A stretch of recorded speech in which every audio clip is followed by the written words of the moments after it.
Saudara-saudara, kalau saudara juga ingat bahwa tiap-tiap titik keringat yang saudara teteskan di bumi kita ini menjadi racun bagi musuh, dan tiap-tiap butir batu yang saudara angkat menjadi peluru bagi musuh yang akan menghancur leburkan musuh itu, maka saudara-saudara akan bekerja dengan giat. Saya jadi presiden, itu hukuman mati bagi koruptor harus diberlakukan tanpa syarat dalam keadaan krisis. Sekarang kan koruptor itu dihukum mati kalau negara dalam krisis. Coret krisisnya itu, pokoknya koruptor dihukum mati aja. Pokoknya koruptor dihukum mati. Islam, nanti dibilang nggak Islam. Seorang Islam, naik haji saya udah 2 kali, umroh saya udah 3 kali. Ada yang mengatakan saya tidak Islami. Ya, sudah katakan tadi, ada beberapa, masih ada orang-orang yang berkeliaran di Indonesia ini, sudah darahnya, dagingnya, tulangnya, sumsumnya sudah sepenuhnya membenci kepada pemerintah.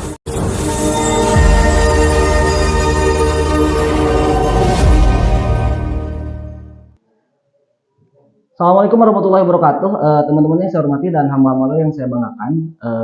Anies Rashid Baswedan pada 3 Oktober 2022 kemarin resmi dideklarasikan oleh Partai Nasdem sebagai bakal calon presiden 2024 mendatang. Dan sejak itu pula Anies Rashid Baswedan di bulan Oktober resmi selesai sebagai Gubernur DKI Jakarta periode 2017-2022.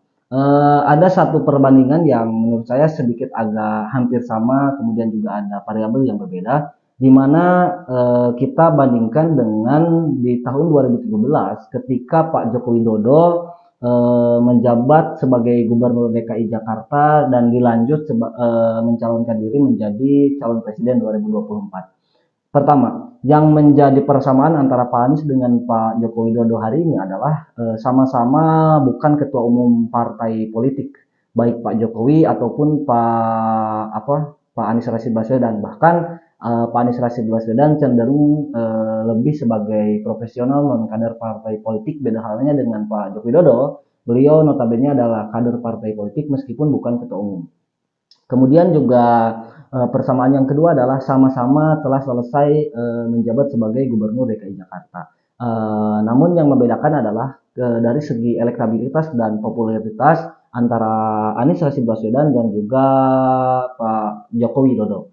Pada waktu itu, kalau teman-teman masih ingat, datanya masih ada, bisa teman-teman cek sendiri bahwa elektabilitas Joko Widodo ketika di awal 2013 itu sudah mampu melampaui para ketua umum partai politik, baik itu Pak Abu Rizal Bakri dari Golkar, kemudian Pak Wiranto, Pak Yusuf Kala, bahkan Ibu Megawati sendiri pun yang notabene sebagai ketua umum dari partainya Pak Jokowi, PDI Perjuangan, mampu terkalahkan oleh Pak Joko Widodo. Nah, beda halnya ketika kita melihat rekam jejak Anies hari ini, di mana memang sama-sama masuk di radar survei untuk calon presiden 2024. Tapi yang membedakan adalah Anies Rashid Baswedan tidak mampu mengungguli tokoh-tokoh yang lain. Bahkan cenderung semakin hari ini ada penurunan di mana Pak Prabowo Subianto kembali rebound, kembali meningkat, elektabilitasnya hampir di atas Pak Anies Rashid Baswedan. Dan di 2022 kemarin pun urutan pertama tidak pernah diduduki oleh ketua umum partai politik, baik itu Pak Prabowo dari Gerindra, Pak Erlangga Hartarto dari Golkar, Agus Harimurti Yudhoyono dari Demokrat dan lain sebagainya, ataupun Caimin dan lain sebagainya. Justru urutan pertama selalu diduduki oleh Pak Ganjar Pranowo yang nasibnya hampir mirip sama seperti Pak Joko Widodo. Beliau sebagai kader partai politik, bukan sebagai ketua umum partai politik. Dan Anies Rashid Baswedan masuk di sana mencoba artinya bahwa ada kepercayaan dari masyarakat untuk Anies Rashid Baswedan mampu menjadi RI 1 di 2024-2029 mendatang. Nah, yang menariknya adalah pasca selesainya Pak Anies Rashid Baswedan itu tidak berhenti untuk roadshow atau safari politik. Dalam hal ini Anies berkunjung ke berbagai macam kabupaten kota yang ada di Indonesia. Namun miris menurut saya ketika melihat hasil survei terbaru dari SMRC misalnya, Anies justru tersalib oleh Pak Prabowo Subianto yang mulai juga sudah turun ke lapangan dan hari ini rebound di posisi kedua. Maka ada beberapa pengamat yang mengatakan bahwa justru safari politik Anies Rashid Baswedan tidak memiliki efek terhadap daya dongkrak elektabilitas dan popularitasnya Anies Rashid Baswedan itu sendiri, malah cenderung menurun. Yang mendapatkan kutil efek atau efek ekor jas justru didapatkan oleh Partai Nasdem, meskipun hari ini Nasdem masih di angka 5, sekian persen, belum pulih ke angka 9% karena di pemilu kemarin Nasdem di angka 9%, hari ini 5,9%. Tapi secara angka statistik Nasdem mulai mengalami kenaikan akibat daripada safari politik yang dilakukan oleh Anies Rashid Baswedan. Nah, wacana ini pun kemudian muncul di berbagai kalangan para analis, mengatakan bahwa Anies perlu adanya dobrakan atau daya dongkrak yang cukup signifikan agar bisa mampu mengalahkan elektabilitas dan popularitas tokoh-tokoh yang lain. Ada yang mengusungkan dari Ibu Khofifah Indar Parawansa sebagai Gubernur Jawa Timur, ada juga yang mengusungkan Kiai Haji Akil Siroj, ada juga yang mengusungkan Ibu Hajah Yeni Wahid dan lain sebagainya. Termasuk hari ini juga adanya kemungkinan Pak Anies Rashid Baswedan akan dipasangkan dengan Pak Erlangga Hartarto yang notabene sebagai Ketua Umum Partai Golkar.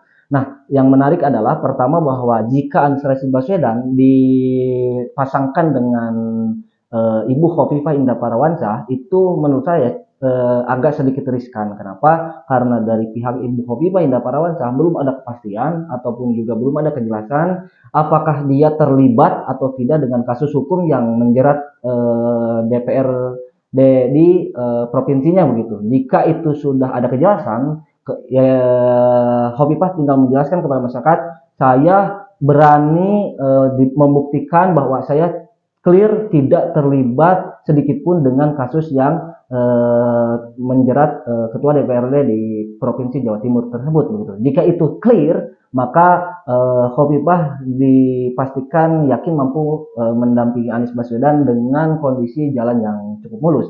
Tapi jika Ibu Khofifah tidak mampu menyampaikan kepada publik, menegaskan bahwa dirinya tidak terlibat dengan kasus tersebut, maka akan ada hambatan bagi Anies Rashid Baswedan jika menjadikan Khofifah sebagai wakilnya. Nah, maka menurut saya peluang terbesar hari ini adalah jika Anies Rashid Baswedan menggandeng Pak Erlangga Hartarto sebagai wakil daripada calon presiden nanti di 2024. Kenapa demikian? Kita tahu beberapa rekam jejak Erlangga Hartarto di masa COVID dulu, beliau sebagai ketua pemulihan ekonomi atau tim pemulihan ekonomi nasional atau TEN ya, pada waktu itu beliau sebagai ketuanya kemudian mampu mengembalikan kondisi Indonesia yang carut marut pada waktu itu karena dilanda COVID-19. Dan kemudian juga lain daripada kinerjanya, beliau juga sebagai ketua umum partai politik yang hari ini Golkar masuk kadang 3 besar, kadang ya setidaknya Golkar berada di posisi 5 besar kurang lebih begitu. Dan alasan ketiga adalah karena Golkar merupakan partai politik yang sedikit agak berpengalaman, bukan sedikit, bahkan cenderung lebih berpengalaman dibanding dengan partai-partai yang lain, di mana Partai Golkar pernah menjadi penguasa, memenangkan pemilu selama 7 kali berturut-turut begitu. Dan itu menjadi sebuah kekuatan bagi kubu Anies Rashid Baswedan dengan dari pengalaman-pengalamannya Partai Golkar serta juga kehebatannya atau kinerjanya Erlangga Hartarto bisa nanti dipadukan dengan visi misinya Anies Rashid Baswedan. Mungkin itu teman-teman yang bisa saya sampaikan. Intinya bahwa PKS hari ini tidak mendapatkan kutu efek daripada safari politik Anies Rashid Baswedan. Demokrat pun demikian, hanya dapat dari Nasdem yang sedikit ada efek ekor jas. Kemudian juga safari politik Anies Rashid Baswedan belum menunjukkan peningkatan popularitas dan elektabilitas. Tapi walau alam ketika nanti Ganjar kemudian turun ke lapangan, karena hari ini Pak Ganjar masih fokus di Jawa Tengah, kemudian juga Pak Prabowo masih di kementerian walaupun sudah mulai turun ke masyarakat begitu. Dan itu perbedaan antara ketika Pak Anies menjabat sebagai pasca menjabat sebagai Gubernur DKI Jakarta dengan dengan Pak Joko Widodo yang elektabilitasnya langsung melejit pada waktu itu. Dan jika semua secara angka kalkulasi hari ini berjalan demikian, maka riskan bagi Anies Rashid Baswedan, sulit saya rasa untuk memenangkan pemilu 2024 jika daya dongkrak elektabilitas dan popularitasnya tidak segera diperhatikan. Itu teman-teman yang bisa saya sampaikan. Terima kasih atas segala perhatian. Mohon maaf atas segala kekurangan. Hasbunallah wa ni'mal wakil.